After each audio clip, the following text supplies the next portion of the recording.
एव च पतितानां पावनेभ्यो वैष्णवेभ्यो नमो नमः। जय श्री कृष्ण चैतन्य प्रभु नित्यानंद श्री अद्वैत गदाधर श्रीवासादि गौर भक्त वृंद। हरे कृष्ण कृष्ण कृष्ण हरे हरे, हरे राम राम राम हरे हरे। कूजन्तं राम रामेति मधुरं मधुराक्षरम् आरुह्य कविता शाखां वन्दे वाल्मीकिकोकिलं।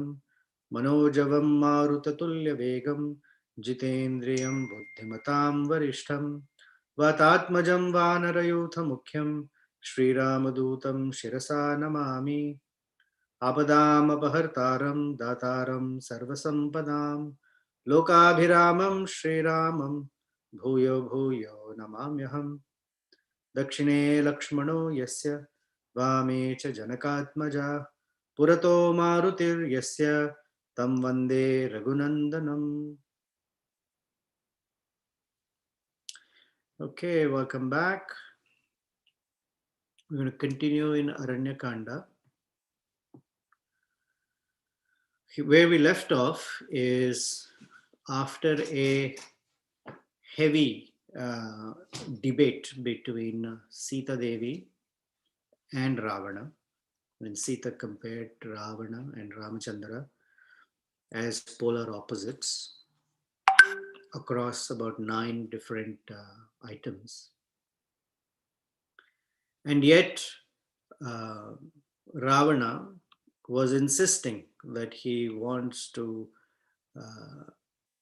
kidnap Sita Devi, and he picked her up.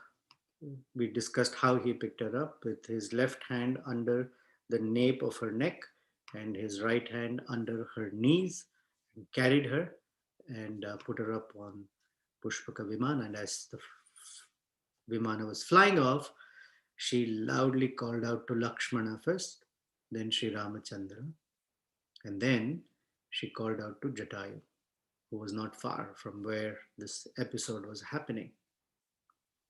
So we'll pick up from there. That's the last 3 verses of chapter 49. And today continue with chapter 50, which is Jatayu's instructions to Ravana. And they're very nice instructions. Obviously, helpful for us as well, helpful for me particularly. On a variety of topics, in general as principles, some specifics, and it's very, very applicable for any living entity who is dealing with being in the material world. So these are instructions on dharma, and so they're applicable to every human being. And Jatayu is an amazing personality with great wisdom. So in chapter 49, the reason I'm reading this verse is to connect to how the first verse of chapter 50 starts. So when Ravana is carrying Sita away, Sita Devi, she loudly shrieks with a very high-pitched shriek. So the verse is Satam Udviksha Shushroni Ravanasya Vasham Gata Samakrandata Bhayapura Dukha Upahatya Gira. Some akrandata means in a squeaking, shrieking voice. Something like that. I can't make full noise of it, but you get the idea. And Dukha Upahatya, she was completely overtaken by distress. So Gira, by her voice. So she made this Sama Akrandata Gira. Because she was under Ravana's captivity. So chapter 50 begins, the first verse of the chapter begins with Tam Shabdam Avasuktasya Jatayu Atha Shushruve Nirekshata Ravanam Kshipram Vaidehi Cha Dadarshasa. We are all students of Srimad Ramayana, And the first clue is that when any shloka begins with the syllable ta, our ear should perk up, and we should see that there is something very important in it. These are important shlokas. So, what is happening is Jatayu was not far away. He was perched on a branch of a tree and he was asleep. Now, one, he is quite old, aged, and he was asleep. So, the word for asleep is Jatayu avasuptasya. Supti means sleep. Avasuptasya means in a sleepy state. Tam shabdam Jatayu atha shushruve. Then, when Jatayu, who was dozing, heard these words, Shushruve, Nirekshata Ravanam Kshipram. Very quickly, his attention went to where that sound was coming from, and he saw Ravana and Vaidehi, Sita Devi, Dadarsha. He saw them. He saw what was happening. In the next verses, again, Tataha Parvatah Shungabha Tikshnatunda Khagottamaha Vanaspati Gataha Shriman Vyajahara Shubham Giram. This very, very um, bird, this bird that had a very sharp beak, Tikshna Tundaha, Khaga Uttama. Khaga is a bird. It's a general category called bird. And the way to know that khaga is bird is ga means to go, right? To move. And kha means the sky. So one who moves or goes in the sky is a bird, khaga. And of those birds, uttama, the best, and had a very sharp beak, tikshna tundaha. And parvata shrungha abaha. He was as big as a mountain peak. Uh, and then Vanaspati Gataha. He was perched on a tree. And Shriman, this very Shriman means endowed with great qualities. And um, he spoke. Vyajahara means he uttered. He uttered very specific uh, and very meaningful words. Shubham Giram. Shubham Giram Vyajahara. He spoke very meaningful, expedient words. Now, the question is generally, vultures are not uh, characterized as Shriman or a great person or anything to do with that because they are birds that eat dead bodies. So they're not considered great by birth. However, we know that in our Vedic system, by Chaitanya Mahaprabhu's mercy, it has become even more clear. And Narada Muni is one of those great personalities. They don't look at the birth as of anyone as a disqualification, but they look at and glorify someone by their activities. And it's the activity of a person that makes him or her great or deadly, not necessarily birth. One can be born in any family, any condition, but it's one's character, uh, one's character that actually determines whether they are Shriman or not. So here, Valmiki is already indicating to us that although he was large as a mountain peak, had a very sharp beak to peck on his prey, and one of the best birds, perched and falling asleep. Yet when he heard the sound of Sita Devi's shrieking, he spoke very expedient and meaningful words to Ravana. So now, in this chapter, as soon as he sees Ravana, he gives a whole series of instructions to Ravana to try to dissuade him from continuing the dastardly act of kidnapping Sita Devi. And like any saintly person, including when we see in Mahabharata, that saintly persons give sufficient advice, warning, and even counsel before executing any punishment. So Jatayu is warning Ravana, and Jatayu also will later tell him, will see how Jatayu says that actually Ravana, I'm so much more older than you are, and it's my duty to instruct you. So Jatayu says, Dashagreva stitho dharme purane satya samshrayah bhrata satvam nindati karma kartum na arhasi sampraptam. Sampratam, sorry, right now. Jatayu namah namna aham gridharajo mahabala. He calls Ravana as a brother. Like in Hindi, we say, Are bhai, kya kar rahe ho? Like that. Bhratah satvam bhratah dashagrivah stito dharme purane satya samshayah. Are bhai, why are you doing something like this? Satvam ninditam karma kartum na arhasi sampratam.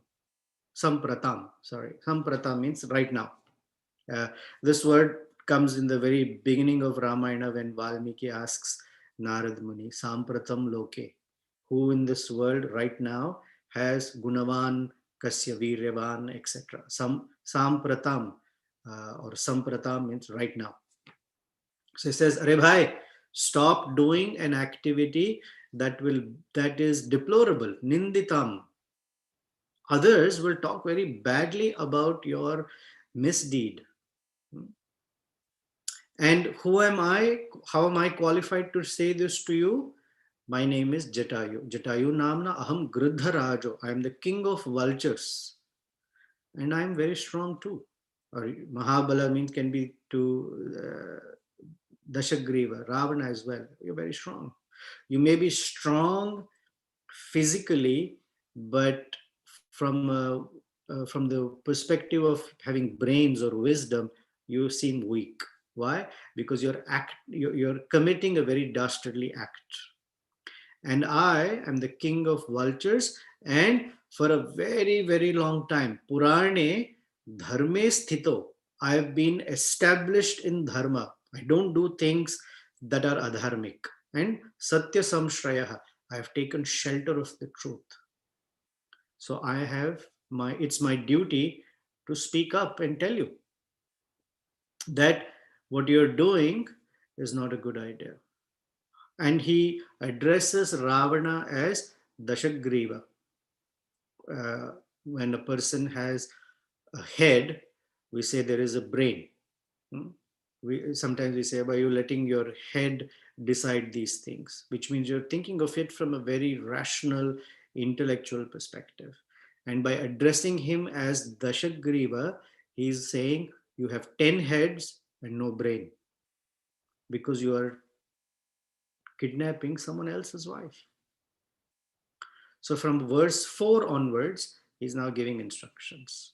First of all, he says, Ravana, Sri Ramachandra is the king for the entire world, which means he's a king for you as well, like Indra and Varuna. And like Indra and Varuna, Sri Ramachandra is very, very fixed in the benevolence to others. He's only interested in doing good for others, like Indra and Varuna. So he's your king also, first of all, you should know. And second, you are desiring to kidnap a king's wife? It doesn't make any sense. Because, and in verse 6, you yourself are a king. And how is it that you being a king, you want to lay hands on another king's wife or another queen? And a queen must be particularly protected. The phrase he uses is Visheshena, particularly. Why? Why should a queen be protected? Because the commentary says that a queen is one of the seven mothers. So Prabhupada has quoted this multiple times. I'm sure you've heard it. Adav Mata. Adav means very first, beginning with. The list begins with Mata, one's own mother. Guru Patni, the wife of the Guru. She is considered another mother. Brahmani, the wife of a Brahmana. Rajapatnika, a queen, because the king is called Narapati, the husband or the maintainer of all living beings, especially human beings, and animals, and insects, and birds, and trees, and everyone. And his wife then plays the role of being the mother for the entire kingdom. Dhenu is a cow. Dhatri is a nurse, one who takes care of a person when they are ill or when they're a small child. In India, we used to call them Aya. And then finally, Prithvi, Mother Earth. We even refer to her as Mother Earth, Prithvi. So, particularly, king's wife must be protected. So then he tells Ravana in verse 8, give up this very low mentality, Nicha, Durmati, or Nicha Mati. Give it up. Because when you abduct someone's wife, it is a symptom. It shows how degraded your mind is. And these acts are very deplorable.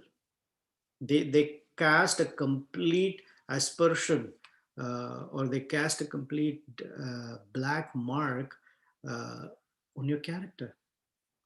A thoughtful person will always protect someone else's wife just the way a person would protect his own.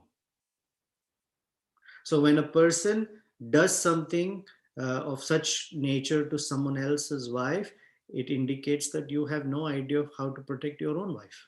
You never do something like that because you have an idea what it takes, uh, the pain that the wife or the husband go through when someone does something so treacherous. So he calls it Nietzsche, very low mentality. And then he continues that Ravana, dharma, artha, kama, these things are prescribed by very learned persons. We call them Mahajans, for example.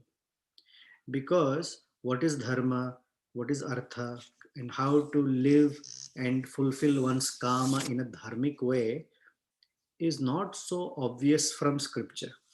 We need the sadhus, we need gurus to help make scripture relevant and applicable to us. Scripture by itself is like medicine that is sitting in a pharmacy.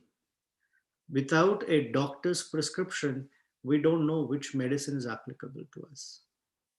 So he's saying, Ravana, you you wouldn't be able to say, you anyone cannot easily assess what is dharma, artha, and kama without great people, learned sages showing us and telling us.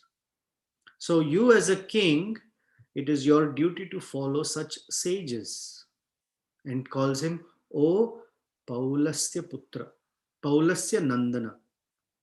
Paulastya Nandana means the son of a descendant of Pulastya. Now, Pulastya is the son of Brahma,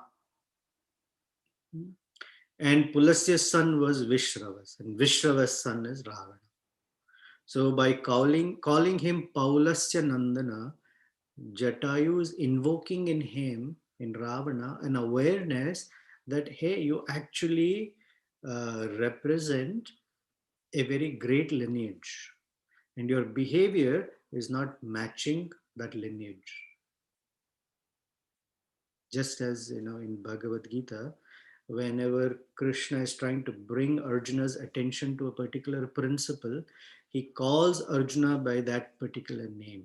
He will call him Bharata, he will call him Pandava, or uh, son of Pritha, Partha, because each of these names is supposed to invoke a sense of, wow, who's my mother, who's my father, what's the lineage I'm coming from. And so me as a Kshatriya coming in such a lineage must carry that Kshatriya spirit. So these names are meant to invoke certain um, awareness of, oh, is my behavior matching uh, where I've come, where I've got my learning from.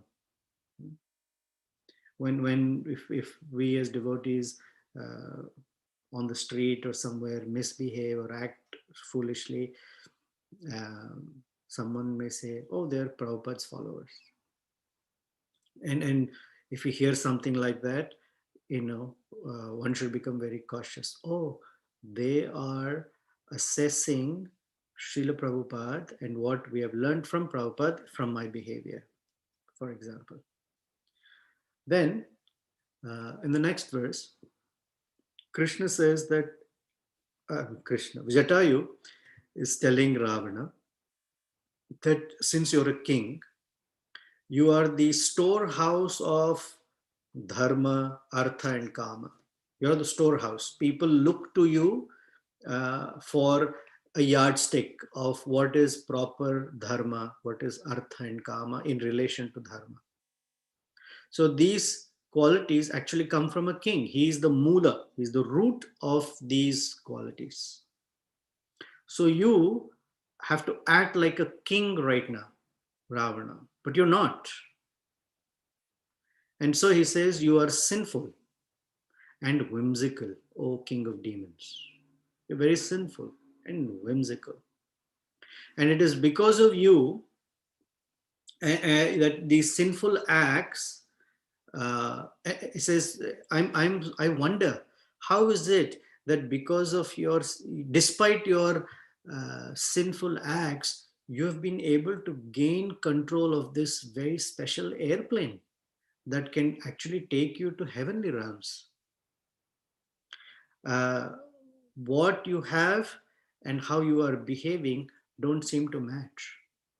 You have great asset, an asset like a Pushpaka Vimana that can take you to higher realms.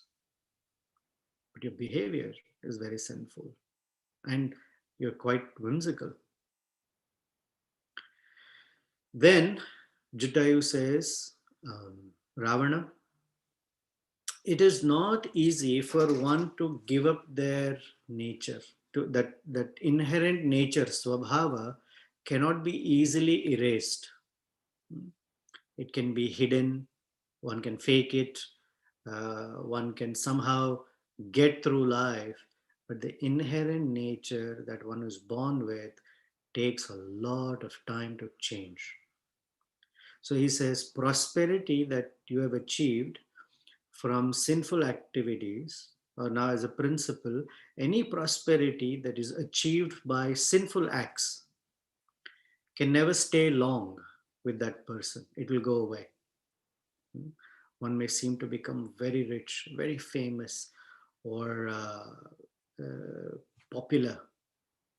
But if it doesn't come from a dharmic place, that popularity, that richness, that fame, all will go away very, very quickly. Quick to rise, quick to drop. Then he changes the whole instruction to a different angle. And he says, Sri Ramachandra has not offended you, your city, or your country. Why are you offending him when he's very righteous? And by the way, he's also very mighty. Why would you take on animosity or enmity with Ramachandra when he has not expressed any enmity to you or to your country or to your city, your citizens? Now, you may think that Ramachandra killed Khara, 14,000 demons, and maimed Shurpanaka. But that is not his fault. It was their fault. It was Khara who was trespassing Janasthana. And what you have heard is not proper. So you are kidnapping Sita for no mistake of Sri Ramachandra. So give up Sita immediately and don't call upon yourself the wrath of Sri Ramachandra's fiery glance, which can burn you up completely, like how Indra's thunderbolt finished Vritrasura. Imagine a flash of lightning falling on someone, it just burns them like anything. So Ramachandra's angry glance at you will be like that thunderbolt. So don't bring upon yourself your own death. Okay, just give up Sita Devi. And then he says, you're carrying Sita on your airplane, but you are not aware that you have tied a very venomous serpent to the end of your cloth. You're thinking that you're carrying Sita, but actually she's a venomous serpent for you. Of course, she's not a venomous serpent, but it's like someone unknowingly carrying a venomous serpent, a rattlesnake, for example, in America, or the cobra with a very fascinating hood and deadly poison. You're thinking you're carrying some rope like entity, but it is a very poisonous, venomous snake. Or you're unable to see the noose of death around your neck. Because it has not tightened around your neck, you're not feeling that it's going to choke you. What you're doing is going to kill you. So Jatayu is giving fair warning. And then here's one of my from this chapter, a very wonderful verse that I liked very much. If you want, I'll read the Sanskrit also for you.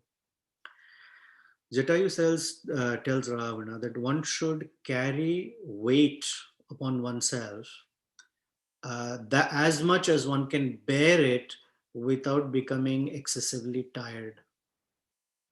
Or one should eat only as much as one can digest without falling ill. So basically, he's telling Ravana, you have entered and taken on a situation that is far beyond your league. Okay, it's like a kid found himself in the arena of professionals, an amateur showing up where professionals play, a cat showing up where lions or tigers play. These are all my analogies, okay, not Jatayu's. You basically shown up in a place where is not your league. And so know your limit. That's a warning. Ravana, know your limit, know your capacity. Don't have a wrong assessment of your capacity. Right now, you're thinking you can take on Sri Ramachandra and Sita Devi head on. My dear bhai, friend, brother, it's not going to work like that. So, this is the Sanskrit for it. Sabharaha saumya bhartavyo yo naram na avasadayet. So he is calling Ravana Saumya. Saumya means gentle, or a person who can calmly think about the consequences of their speech and actions. Such a person is called Saumya. So he's saying, Bharaha bhartavyo yo naram, a weight that a man or a human being can carry, na avasadayet, one that will not pull them down. Because this word avasidati shows up in the 6th chapter of Bhagavad Gita, where Krishna says to Arjuna, the mind is an entity by which one can become very elevated, uddharayat, or one can become very degraded, avasidati, depending on how you use your mind. So Jatayu is telling Ravana a different principle though, that a man should only carry weight or burden enough that they will not become so tired that they will fall to the floor. Tad annam api bhoktavyam. And one should only eat food, annam either means food or rice, but food, api bhoktavyam jirayet, jirayet yet, that one can digest, and anamayam, without becoming sick. Amaya means disease. So in Vedic aphorism we hear sarve santu niramaya. In Ayurveda, disease or infections are called ama. So amaya means diseased. Anamaya means without being diseased. Sarve santu niramaya means may everybody be free of both physical and or mental diseases or illnesses. So this is an important principle that he's telling Ravana. And for us, uh, also, it's an indication of assessing one's own capacity. One should have an idea. Of course, generally, what we do is we either overestimate our capacity or very seriously underestimate our capacity. And capacity is something that grows, and it grows on the basis of it being exercised. Someone asked me last night, oh, on the other hand, we hear that Krishna always nudges you to the limit of your capacity and gives you more than you can handle so that you can handle more. And here Jatayu is saying, hey, be very clear of what your capacity is. And the answer is yes, depending on what capacity you have and you're clear about, then from there you learn to exercise that muscle. I know that I can carry 20 pounds of weight for, let's say, bicep exercise. If I pick up a 50 pound or a 100-pound dumbbell, there is no way I can exercise my bicep without completely destroying it. So if I can pick 25, I will exercise with 25 pounds. And after a week or 10 days, I may pick up a 30-pound and exercise, and I'll feel the tension in my muscle. And by that tension, my muscle grows. So I have to have a general assessment of what my capacity is. And in this case, although he's saying don't do an activity from this has a negative connotation, that don't take up something that is going to hurt you by overestimating that, oh, this nothing will happen to me, I'm okay. Then he raises a question, almost rhetorical. Who in their right mind, this is my phrase, in their right mind. So he says, who will act in a way that is not going to be dharmic or is not going to be something that makes a person popular or famous or meritorious, but rather would only degrade the body like anything. Let's say smoking, drinking, drugs. These are activities that don't foster dharma or merit in one's life, sukriti. Yet they degrade the body very badly. So the word kirti and yashaha both show up in this verse number 19. I'll read it for you. Yat kritva na bhave dharmo na kirtihi na yashaha dhruvam.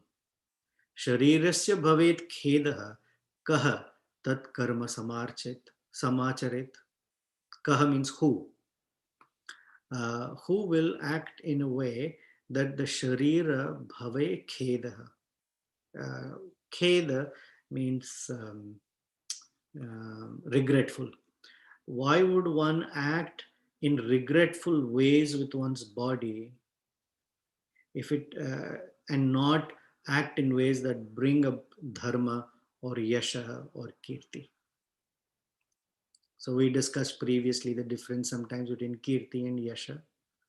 So it says that kirti is those activities of valor, chivalry, strength, prowess, or by activities that are socio-economically beneficial for others. Or according to Ramatilaka, he says, Deshantara Khyati is called Kirti, that which takes one's fame outside of one's own area or city or country. That is called Kirti. And Kulluka Bhatta, which we discussed previously, says, Mrityasya Khyati Rupam Kirtihi. What one is famous for posthumously, even after their death, is called Kirti. As far as Yasha is concerned, it's acts of charity and penance versus acts of valor and chivalry for Kirti. Or Yasha sometimes is understood as that comes from having riches, wealth, prosperity, talent, etc. And according to Ramatilaka, Swadesha Khyati is Yashaha. Within one's own area of living and working, when one is famous, that is called Yashaha. And Jivitaha Khyati Rupam Yashaha. When the fame that one acquires while they are alive is called Yashaha. Now, because I'm making this distinction from these acharyas, it doesn't mean necessarily that they are not synonymously used. Sometimes Yasha is used, sometimes Kirti is used. And both literally mean the same thing, except in certain references, they have a very specific usage and meaning. Then Jatayu says, Ravana, I have dedicated myself to serving my father and my ancestors, my forefathers, for 60,000 years. I am old, while you are equipped with bow, arrows, a chariot, and you're fully armored. Yet, you will not be able to take Sita Devi safely away from here as long as I'm here. So the distinction is Jatayu is telling Ravana, I'm old, you're very young. As soon as he says, I am old, that means Ravana, you're younger than I am. And one, we have an age difference. So physically, you're way stronger than I am. Right? So that's one distinction. And he says, I'm here, you are with a chariot, you're full armored, your bow and arrows. You're equipped with weapons, I am not. And in the first verse, we only know Tikshna Tunda, he has a very sharp beak. That's all we know that he has. It's not really a weapon, it's an instrument for gathering food. But nevertheless, he has a sharp beak. But then he makes a distinction. I have dedicated myself to serving my father and my ancestors for 60,000 years. Which means, Ravana, you are not keeping up the glory of your ancestors. I am trying to. That is my strength. My wisdom comes from there. Your wisdom is very gross, carnal. It's based on physical strength. You don't have the strength of intelligence or discrimination or wisdom. You don't have it. And wisdom is stronger than brute strength or brute force. So as long as I'm here, you will not be able to take Sita Devi. You cannot take Sita Devi away under my watch. Just as logic and reasoning cannot defy the definitive Vedas and scriptures. Very, very beautiful verse and very important for us to understand as followers of the Vedic system under Srila Prabhupada and Rupa Goswami. And the verse it says is, Nashaktaha tvam balat hartum vaidehim mama pashyataha. Mama pashyata, as long as I'm watching you, like we say in, I'm looking at you, I'm watching you. Nashaktaha, you cannot. You're not able to. Tvam balad hartum vaidehi. You cannot forcibly take Sita away. Hetubihi nyaya samyuktaihi dhruvam veda shrutim iva. Just as hetubihi nyaya. Nyaya and hetu samyukta. An argument that is full of logic and hetu means reasoning, that you can determine cause and effects. Such kind of logic with cause and effect and reasoning and nyaya means proper logic, dhruvam veda shrutim na shaktah. The definitive statements of Vedas cannot be stolen away by logic, however appealing they may be. Hmm. This is an argument people use against the Vedas. Hmm. They will pose logical questions. Can you see God? Can you see the soul? Can you, or they would pose certain reasons without using karmic models, will use reasons based on genetic coding or something. Yeah, there is validity to it within a definitive framework. But genetics are not the cause, genetics are usually the consequence. But people take shelter of hetu and nyaya samyukta. Samyukta means together, or filled with, endowed with. But he says, dhruvam veda shrutim eva na shaktaha tvam balat. They cannot overcome the definitiveness of Shruti and Veda. And to give us this hint, Rupa Goswami in Nectar of Devotion tells us Shruti, Smriti, Puranadi. Uh, Without the Shruti, Smriti, and Puranas, one's execution of so-called bhakti, he says, is utpata eva kalpate. It is nothing but a disturbance. It's a nuisance. And in Bhagavad Gita, chapter 16, verse 23, Krishna says, Yaha Shastra Vidhim Utsrajya Kartate Kamakarataha. Kamakarata means just whimsically engaging in some activities because it feels right? Without Shruti, Yaha Shastra Vidhim Utsrajya. Utsrajya means discarding. Na sukham avapnoti, na shantim, na paramgatim. Such a person can never become happy. They can never be peaceful, and they can never attain the ultimate goal, paramgati. It's not possible. Those are very definitive statements of Krishna. And the similar principle, Jatayu is telling that just as the Vedas, although onslaughted by argument, logic, all of that, cannot defy the truth in the Vedas. Then when we think of Srila Prabhupada, what Jatayu is saying is Prabhupada, in his pranam mantra, we have Nirvishesha Shunyavadi Paschatya Deshatarine. This Nirvishesha and Shunyavad are based on mundane, in one sense, logic and hetu, causative arguments. So it's very easy to come to the conclusion of Nirvisheshavad. Nirvishesha means the soul and the Supreme don't have any characteristics. It is one homogeneous light, or one homogeneous just existence. Nirvishesha. Shunyavad says, hey, you don't know after death what happens. So really nothing exists for you after death. That's called Shunyavad, nothingness. Nirvesheshu Shunyavad Paschatya Desha Tarine. He came to deliver the entire west of this Shunyavad and Nirveshesha.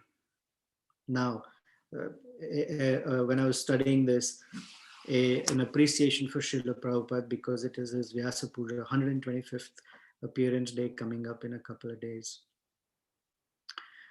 When we look at Jatayu who's speaking, he says, I am 60,000 years old and I have dedicated myself to truth. and living by and abiding by the truth in a way that comes from my father and my ancestors. I may be old and you may be equipped with all sorts of armor to protect your own body. Similarly, Srila Prabhupada, at a very ripe age, perhaps old, seen as old or old fashioned even, but he came to the West to protect the Sita like entities, all of us, from being seriously abducted by Ravana and that so called ideologies that were kidnapping us from our constitutional position of being a servant of Lord Shri Krishna, Shri Ramachandra. We may be armored, or those ideologies or those nihilistic, materialistic ideologies can be well equipped, well armored, and posing a very strong front by which would not be easily penetrable. Still, Srila Prabhupada, with his very sharp beak, means very potent words, was able to crack open um, that armor of Ravana, which we will say. This is Srila Prabhupada's greatness. Then Jatayu challenges Ravana. If you are valiant enough, अपनी माँ का दूध पिया है तो, he says, stay here and fight with me. Stay and let's see if you're really that powerful and man enough. You will soon lay dead on the ground just as Khara did. That's one meaning. Alternative is he's saying that if you wait a moment, if you're valiant enough, wait a moment, and Ramachandra will come back and kill you just the way he killed Khara. Khara fell to the ground like a useless animal, like a tree that is felled just falls to the ground without any volition of its own. You too will fall like that. And then he says, Sri Ramachandra wears ascetic clothes, jute, cloth, and hair matted. So he looks maybe very meek, but he will easily kill you in a moment because he has killed many, many demons. This is not the first time that he's going to face off with a Rakshasa or a demon like you. Many times he has taken care of fellows like you. And he says, I must definitely stop you, Ravana, even at the cost of my own life, that you cannot take away this lotus-eyed wife of Sri Ramachandra. And this is what Ramachandra would like, and so would Dasharatha. Tishta tishta dashagriva muhurtam pashya Ravana. Tishta tishta, don't go, wait. Like we say, wait, Dashagriva, Muhurtam Pashya, just wait for a Muhurtam. It's used in different meanings or references. Here, Muhurta means wait a while, just hold on. Vrantat iva phalam tvam tu patayeyam rathottamam. Yuddha atityam prasadyasyami yatha pranam nishacharaha. He says, Ravana, don't rush away. Wait and fight with me. Vrintat iva phalam tvam patayeyam. I will pluck you in a way so easily as one plucks a ripe fruit from a branch. When a fruit is raw and it is holding on to the branch of the tree, you have to pull very hard to separate the fruit from the branch or particular node where it is holding the branch. But when a fruit is very, very ripe, you don't have to make any effort. You just literally hold the fruit and pull it, and it comes very easily. So Jatayu is saying that I will kill you and separate you from your body from your life just the way one plucks a ripe fruit very easily without any effort.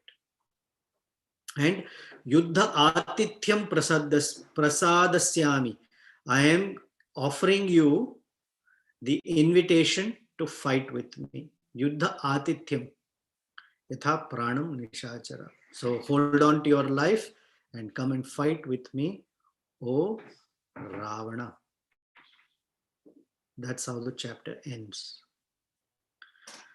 So Jatayu, although logically seeing, doesn't match the strength of Ravana, but his courage and his challenge is coming from the confidence that I'm doing this on behalf of Sri Ramachandra. I'm doing this for my friend Dasaratha. And this is the wisdom that my ancestors, the disciplic line that I've come from, although seminal line, it's the line I've come from where I have learned to stand up for truth, to stand up for justice. And it is not proper that you, Ravana, are abducting another king's wife when there is no animosity between the two of you. So stop and fight. So that's where chapter 50 ends. I want to see if there are any questions or comments.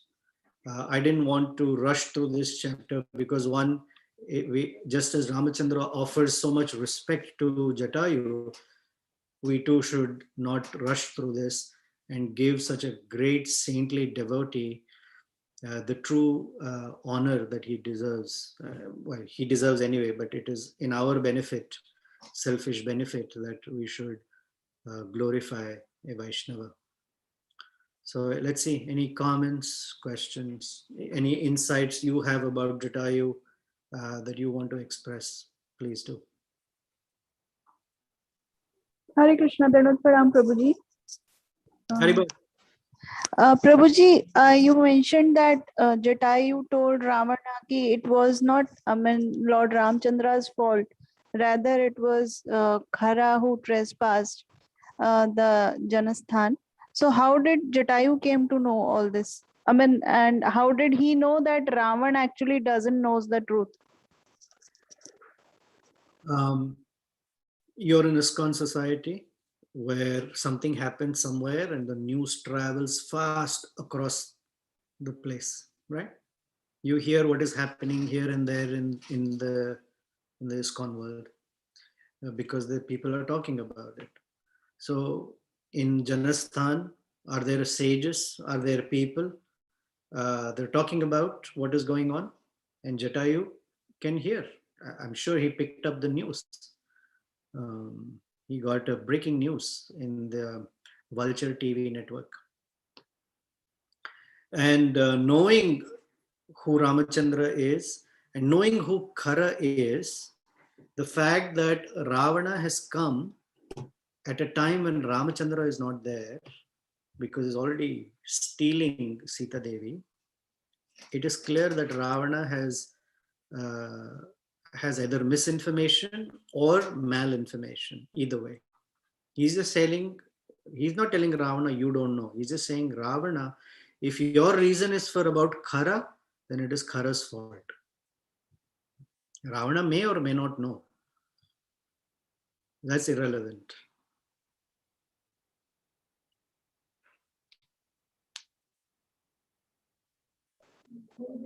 Thank you, Prabhuji.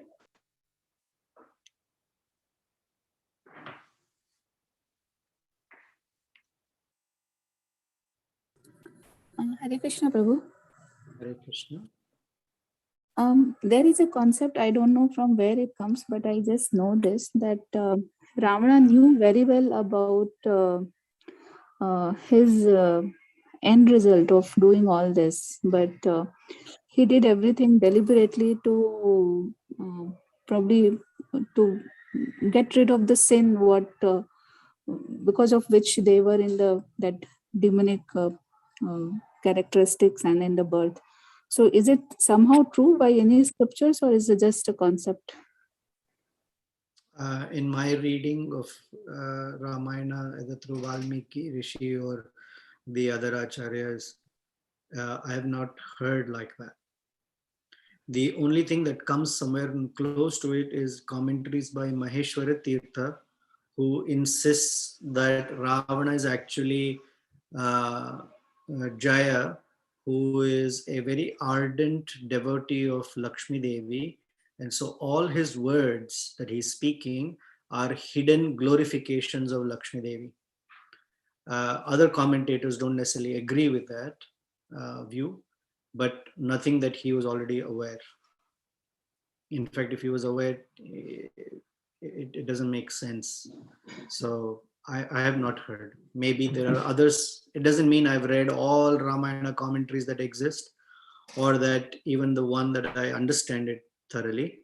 But in my research, I haven't come across such a idea that he already knew. Okay, thank you, Prabhu.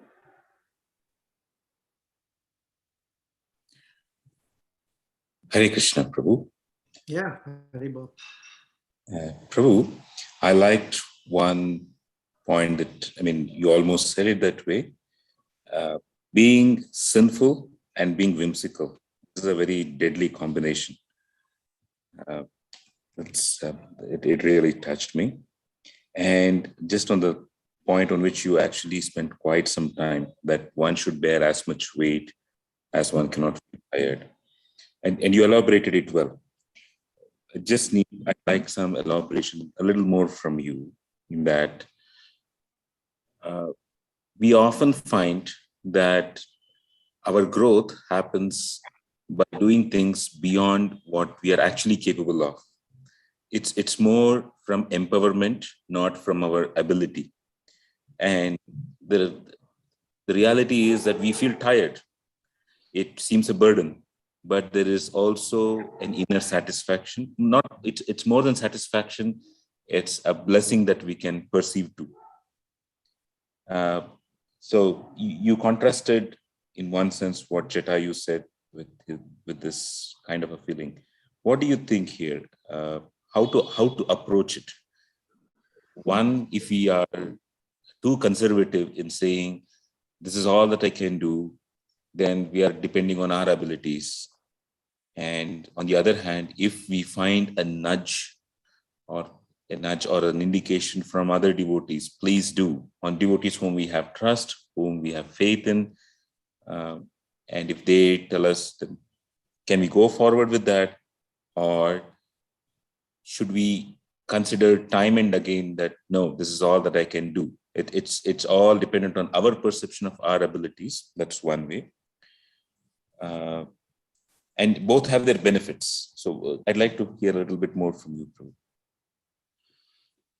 I mean, there's a lot in this, so let's see if we can separate things out. First of all, Ravana, the context that Jatayu is speaking to Ravana is that your activities are bringing a degradation of yours. So don't engage in degrading activities. Have an idea of where to draw the line. Therefore, the reference to eat food only that you can digest without disease. If you use it as a general principle, he's cautioning Ravana from falling down. That's like a safety net statement. I applied it as well to not only as a safety net, but as a safety ceiling. Not at the floor, but the ceiling level as well. Every person may get nudged from others, friends, devotees, spiritual master, Krishna. Empowerment is given and empowerment needs to be received. Both need to happen. Now, let's leave Krishna out of the picture for a moment, or Sri Ramachandra. If there is this go without a person assessing, oh, if I keep going, I'm going to die. It's not going to be fruitful for me. One is responsible for their own assessment as much as others may say do or don't do. Now, when a person doesn't want to do, one may say, one may use the words, this is my capacity. But behind those words, the real intention usually is hidden, or perhaps even unaware, but hidden, intentionally or unintentionally. There may be a fear, there may be a concern, there may be a hesitation, reservation, an unawareness of the knowledge required to carry out the particular service. So we may unknowingly put everything or knowingly put everything into the category of capacity, when it may not be a capacity issue at all. And yes, growth comes from uh, putting effort at the boundary of capacity. And that was what I even gave as an example. If I can only bear 20 pounds or 25 pounds of dumbbell weight for my biceps, it would be foolish of me to pick up 50 or 70-pound dumbbells. But would I only pick up 20 pounds? No, because after a point, it stops being an effort enough by which I'm burning those calories or causing that resistance. So I will graduate to a 30-pound dumbbell weight where I actually feel it. The although it's a wrongly applied saying, I'm going to say it: no pain, no gain. But that no pain, no gain actually ends up in a lot of doses of Rogaine. But that's a different thing. So every person has to exercise it to the next level. Just as we came to chanting 16 rounds. When someone told us chant one round and they sat in a Bhakti Vriksha with us, Hare Krishna, Hare Krishna. We're like, wow, 10 minutes times 16. I don't think I'll ever chant 16 rounds. But when we were able to chant one round, we got some sense of exercise or expertise at it, just on the habit of chanting. We went to 2, 4, 8, 10, 16. Some people can chant more than that. So there is a sense of habit, there is a sense of capacity growing when effort is put at the edge of capacity. But it should be at the edge, it should not be far from that edge. Then it is not a growth, but a break. When Sri Ramachandra carried Lord Shiva's bow, it's called the Pinaka, Pashupata bow, the idea was to bend it and string it. But Sri Ramachandra bent it and then pulled the string to such a degree that Lord Shiva's bow cracked completely in half. So bending beyond capacity creates some sense of potential strength or energy. But if you go further, it may break. And that's all. I'm using the Jatayu verse to know how far do you bend, to know that beyond that, it's going to be detrimental. How far do you do something before you know that I'm reaching my limit? And Krishna will always help increase that bending capacity. Have you seen people who do yoga? The very first week, when you have to sit down on the floor and touch your toes, Paschimottanasana. Forget Paschimottanasana. Most people, myself included, I can't see my toes. Forget about touching them. But by bending and practicing over time, there is flexibility. I still can't touch my toe. I think I can do them now, but not for long. But it requires practice. If I just one fine day push myself because every devotee said, yes, you can do it, come on, do it. From Paschimottanasana, very quickly I'll go to Shavasana.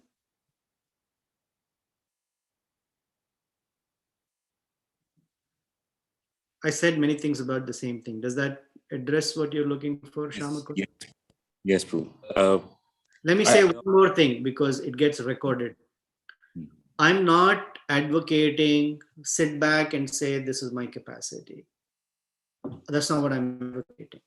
What I'm advocating is be true and honest and genuine to assess what is genuinely my capacity and what is something that I'm afraid of or unclear about, which I may accidentally put into capacity.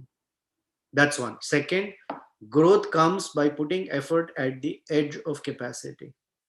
It is foolish that if I can pick 25 pounds, I will only pick 5-pound dumbbell and say, this is all I can do today. Then that exercise is not exercise. Okay, go ahead, Shamkud. Sorry. Thank you, Prabhu. Now, just to go to the other side of the same spectrum, many times when we get a gentle nudge from others, Or there not. could be, oh, not so gentle also. There could be occasions where some people feel obligated or even a sense of guilt that if I don't do this, it'll be it's not worthy of the lineage I come from, the background that I come from, or say even I'm not even a worthy disciple. Yeah.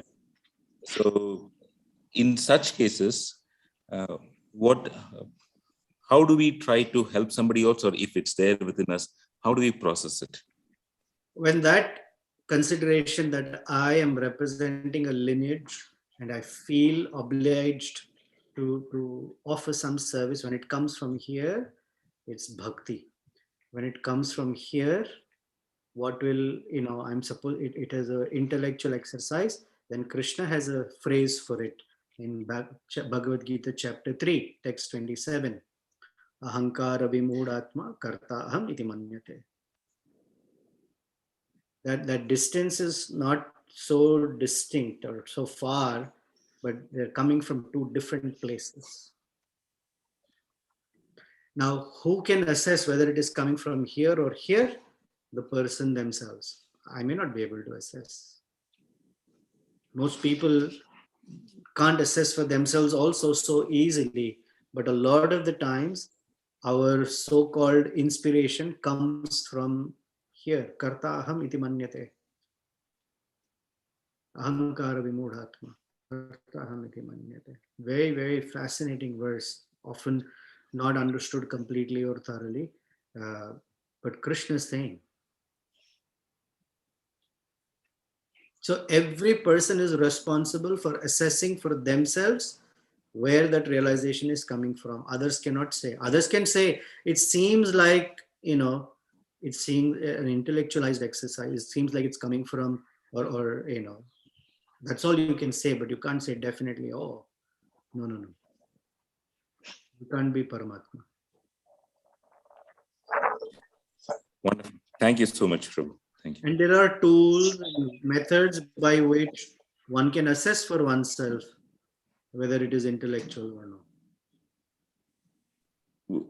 I know it's late and I'm taking more time, but anything that you'd like to tell about these tools to say whether it is coming from our inspiration from the heart or it's intellectual? When one clearly assesses similar situations or words and speech or behavior from in other areas, that's one indicator, because is it consistent in my nature or character versus, of course, one can consistently feel they have this urge to please others. Okay, and that is not a healthy necessarily idea. So it requires peeling some layers of asking, uh, where is this coming from me? Where is it coming from? And that can be done alone or with the help of someone who knows how to sort of cut through those initial layers that say, yeah, parampara ki jai, and behind that maybe one's own some unfulfilled again need, if you will. But it's a safe thing to start with. There is something mixed here. That's always a safe place.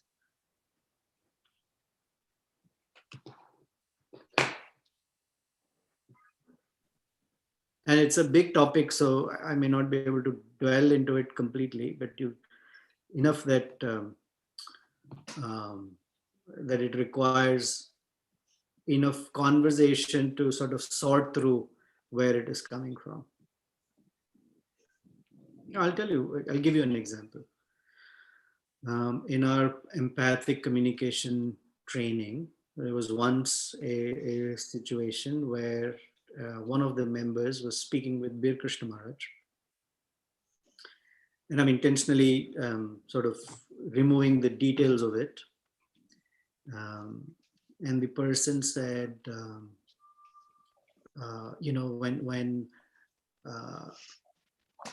when someone is yelling or shouting, oh, the world has come to such a situation that it really, I feel a strong urge to do something because the world needs this Krishna consciousness. And Maharaj very expertly said, what happens when the sound, noise, this thing, that thing happens around you? What happens? And the person said, "Why, I'm very disturbed by it. I cannot tolerate it, and therefore, I have to address it. It needs Krishna consciousness." And a couple of one more question, it was very evident that it has less to do with the missionary spirit, more from the need for peace. A person wanted to be peaceful, but it is hidden with or mixed with or couched with, I need to propagate Krishna consciousness.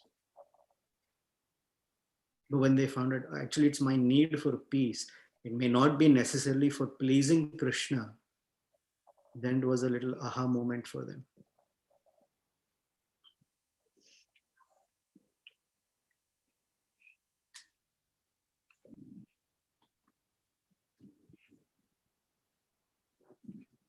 Thank you. Thank you so much, Prabhu, for elaborating.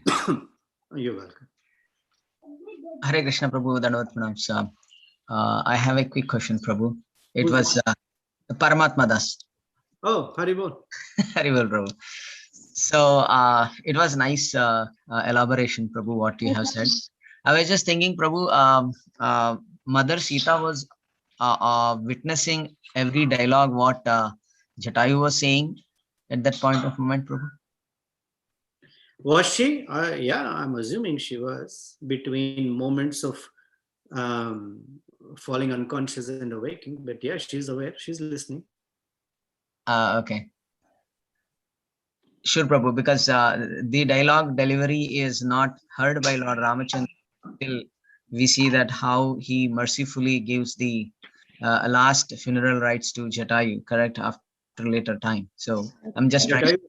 When Ramachandra comes. Yeah, after when Lord Ramachandra comes. So he knows how devoted and how he has dedicated his life to Lord Ramachandra and for protecting Mother Sita. Yeah, we haven't come to that point yet. We will hear first hand from Valmiki, or second hand from Valmiki, or first hand actually, Valmiki is witnessing it. Exactly the conversation that happened. But before we get there, we're going to see Jatayu fight with Ravana. Okay. Thank you, Prabhu. I missed a lot of classes, but somehow today I could join. Thank you so much, Prabhu. Hare Krishna.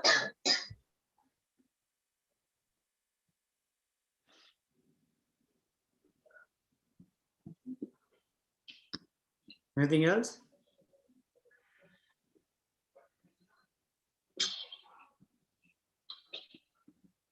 Okay, 10:15 until we meet again next week.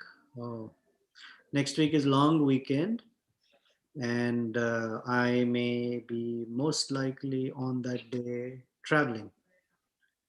If I can, we'll do class, otherwise not. I will let you know sometime middle of this week or by next Friday whether or not we will meet on Saturday.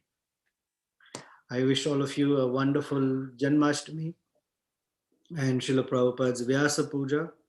Both come next to each other. Personally, for me, Vyasa Puja is a festival that I hold more dearly than Janmashtami. Not that Janmashtami is any less, but yes, puja is special. To get a moment to express and feel our gratitude to Srila Prabhupada, and the very fact that we are all gathered here because we have learned from Srila Prabhupada and are learning from him. And he plays such a vital role in our bhakti, although not physically accessible, but always, always accessible spiritually, even by the slightest, smallest, most insignificant appeal or prayer to him.